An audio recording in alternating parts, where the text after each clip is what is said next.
Hi, my name's Faith. And I'm Parker Hatcher.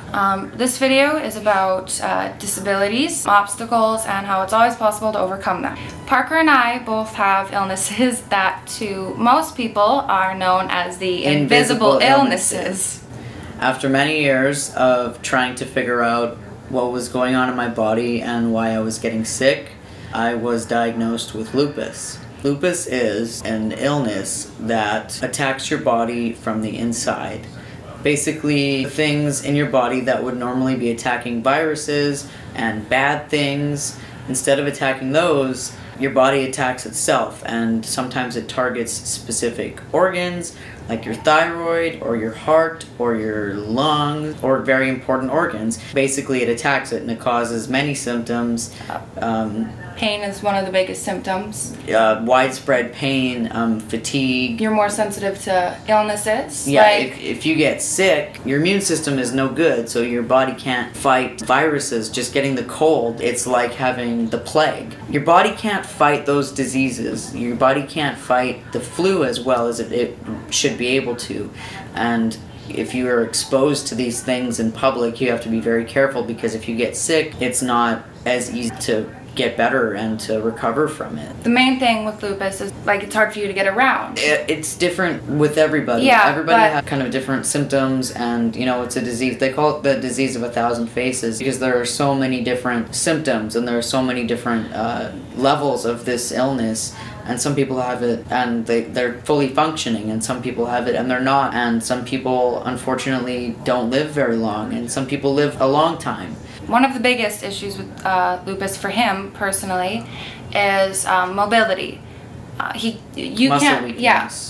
can't walk for usually more than a minute. About a couple of years ago, I used a cane for a while, and then I ultimately lost the ability to walk for more than a minute or two. I get weakness in my body and dizziness, and I've got no muscles in my legs, and my body cannot physically carry itself, and that's a huge symptom of lupus, and that's something that's been the hardest thing for me because I used to be very adventurous, go for long walks, stuff like that. I was diagnosed with something called fibromyalgia about a month ago. I started developing symptoms about 2 years ago, and basically fibromyalgia is when your mind and your nerves send waves of pain throughout your body really without reason. Like the pain that someone would feel when they stub their toe is like the pain that I would feel without really any reason to back it up. My mother was diagnosed with fibro probably around 26, solely just because they couldn't find anything else, so they diagnosed it with fibro. Fibro is actually very, very common, and even though a lot of doctors still don't see it as a real disease, a lot of people suffer from it. Symptoms are like depression,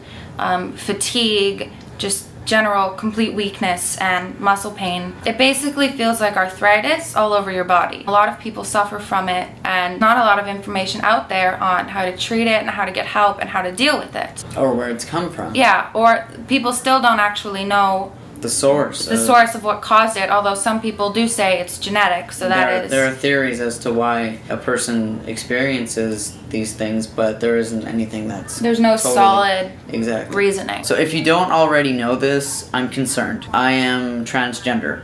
I was born female, or rather I was assigned female at birth. When I was born, they said you're a girl. Later on, I said no, I'm not. I'm a boy. I said no. So basically, I was in denial for many years, and I kind of identified as a lesbian. I'm 25 years old now. I definitely always knew, but I was in denial for a long time, and it took until I was about 21 or 22 to kind of evaluate my life and realize that I wasn't living happily in my body, and that I had to make a change because I wasn't going to be happy. I took all the necessary steps I needed to take, and I started hormones, and I've been on testosterone for nearly 3 years. And obviously things have changed. I went through male puberty, and that's intense. Going through 2 puberties in one lifetime, pimples and the hair. Yeah, the body hair. Squeaky voices. I've always been a musician, and before, I had a really, really high female voice. Then my voice changed, and now I have a low male voice, but I can still hit my falsetto, which is amazing. There is not a lot of awareness in the queer community, even about the queer community, period. But there is not a lot of awareness about being disabled and having disabilities in the queer community. And that's a problem, because there are a lot of us and we just go completely unnoticed. There is like little to no role models in the queer community or advocates in the queer community who represent the disabled part of it. The people who are wheelchair bound, or the people, not just physical illnesses but mental. There's so many people in the queer community who are disabled that feel like they don't have a voice and feel like they're limited to what they can do, because there's still a lot of discrimination about, you know, being queer. And then a lot of people that are disabled, there's all this stuff about how, you know, they're lazy or they're not trying hard enough. So I don't understand the concept of wanting to be in a wheelchair and taking that away from yourself. It doesn't make any sense, because if I could, I would go run a marathon. Nobody would fake an illness that visibly affects their day-to-day life. Nobody would fake having chronic pain, because it sucks. I mean, yeah, because you're limited to what you can do sometimes. I mean, it's just, not only does it screw with your body, but it screws with your mind, and it takes away your own self-worth. And a lot of people take away your self-worth along with your disease because of their ignorance. We both struggle from mental illnesses. I was diagnosed at a very young age with clinical depression. I was diagnosed with borderline personality disorder when I was very, very young. I also have panic disorder, and I'm on medication for that. Some people aren't, and some people go through their whole lives without coming out about that because they're too afraid to be open about it, because it's the negative stigma. Yeah, exactly. Well, I also struggle with depression, and I have issues with anxiety. I also struggle with really bad paranoia. I was actually diagnosed with anorexia at 15. There's so much negative stigma about being mentally or physically disabled, and you know, it makes people afraid to reach out and get help. And that is why the suicide statistics for the queer community, and most importantly, terrifyingly, the trans community, that's why those statistics are so high and so scary. Because it's already hard. People tend to just kind of pick at you. You feel really helpless, and it's hard because there's no positive representation saying, I'm queer, I'm disabled, but I'm still doing it and I'm pushing through, and you can do it. And if they don't pick at you, they forget you. And that's just the truth. That's the truth. If they don't pick at you, if they don't physically or emotionally attack you, they just put you aside, because now you're disabled and now you're just not a person in their eyes, and that is not okay. Quick disclaimer, smoking is bad. Don't do it. It really doesn't help, and you know, once you start, you know, it's hard to stop. We started at a very young age, but I encourage everyone who is not smoking to keep doing it, because it... Keep not smoking. Yeah, that's basically, everybody wear a t-shirt that says keep not smoking, just to prevent smoking, okay? There. I'll make those for you. Yeah. Okay.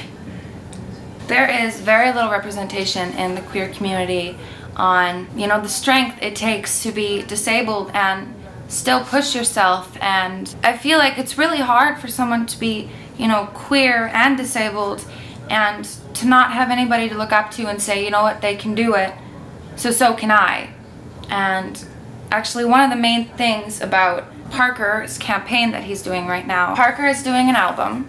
Basically, Parker's album, Ward 3, is about the very extreme emotions that someone with mental or physical disabilities face in day-to-day life. Basically, instead of being afraid of them and instead of feeling ashamed of them, it's about just completely embracing them and accepting that it's a part of the disability, and you accept them and you deal with them and you just keep going in life, because that's what you have to do. Being disabled causes a lot of financial difficulties. Since we are both disabled, it's very hard to make an income. We sacrifice a lot in our day-to-day lives. We sacrifice basic needs all the time. Since I'm just starting this and this is just beginning, we don't have an income. Going on tour and spreading awareness about being mentally ill and being physically ill, it's very important, and I want to give back to the community in that way. and I want to give back to the Lupus Foundation, and in any way that I can. And the only way that I can do that is if I have a vehicle that will allow me to bring my wheelchair with me, because obviously I'm not 100% mobile on my own. So a lot of this funding is going to be going toward getting a wheelchair accessible vehicle so I can tour and spread the awareness and do it through music. The arts mean a lot to both of us. I do paint, sketch things. Faith painted that.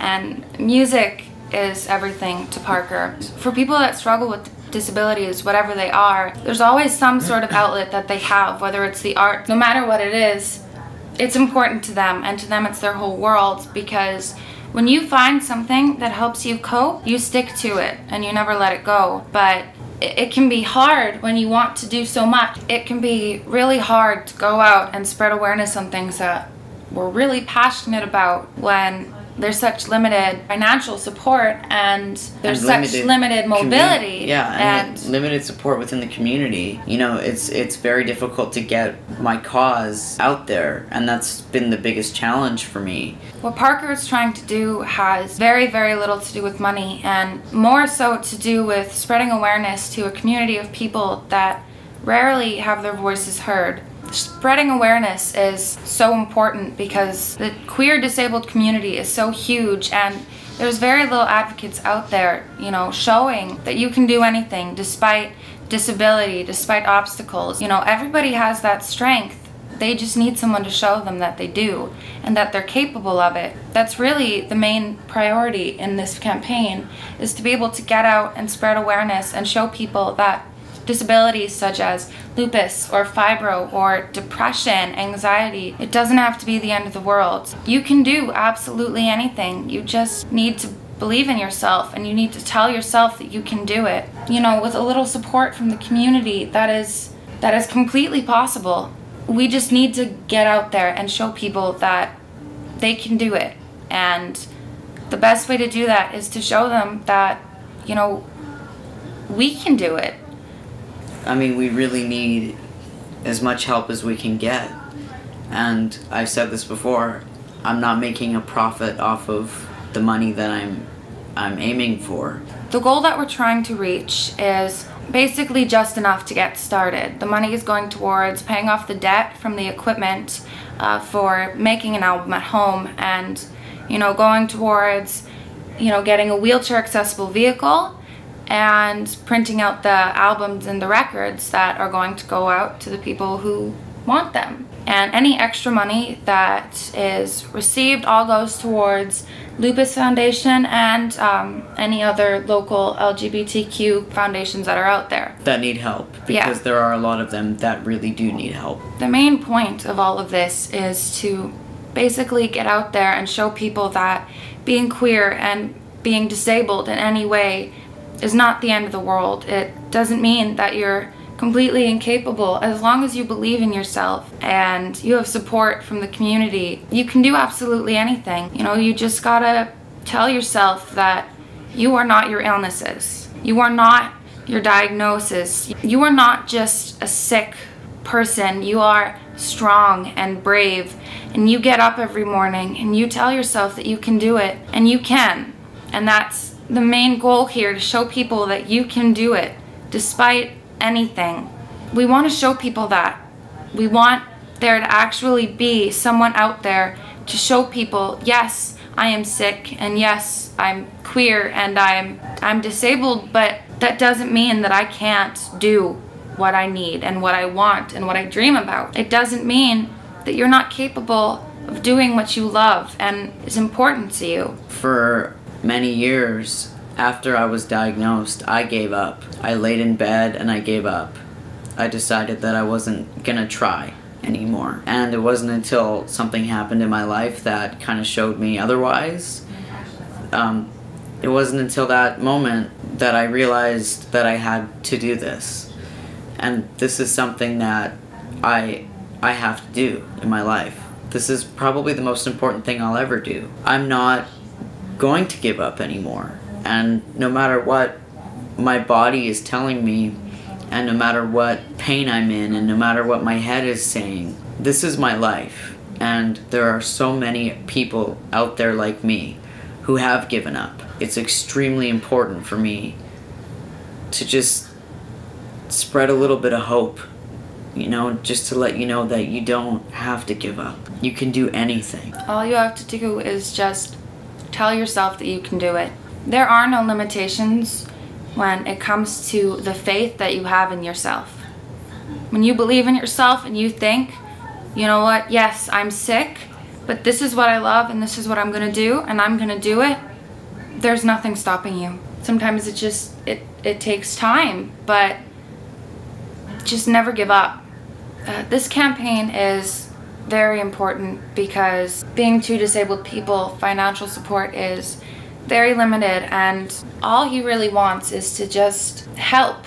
He wants to be a role model to people and show them that they can do anything. You know, making an album and touring costs a lot. All we really need is just a little bit of your help. Even if it's just sharing this and spreading it. We need help from the community. We need some support. We're going to link the campaign below.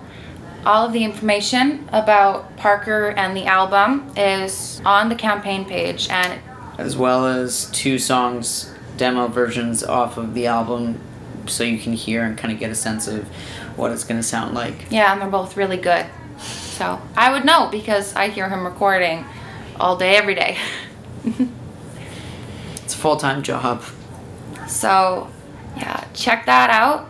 Even if you can't donate, it's very important to at least, you know, share the video, get some people to see it. We're grateful for any help that we can get. We're incredibly grateful, and we're so grateful to the people that have already donated. It means so much to us. It means so much to Parker. It really does. And it really does mean a lot. We appreciate all the support we've gotten so far, and we're actually going to be raffling off a guitar. There are 2 guitars to choose from, winner's choice. If you donate anytime from yesterday until the end of the campaign, you get 1 ticket into the draw. If you donate anything below $50, if you donate anything from $50 to $100, you get 2.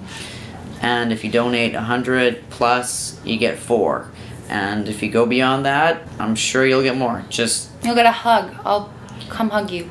There are a lot of great incentives to donate, and this is so much more than just a record.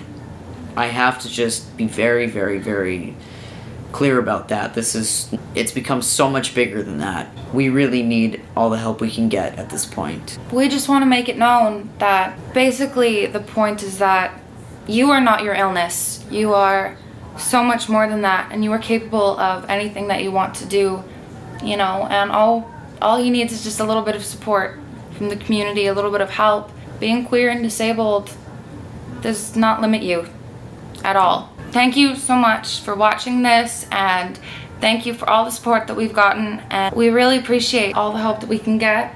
It means so much to him and to me. Please share this as much as you can, and yeah, help as much as you can. And we appreciate all of you who have helped so far, and everyone who will help in the future. Thank you very much. Ta-da!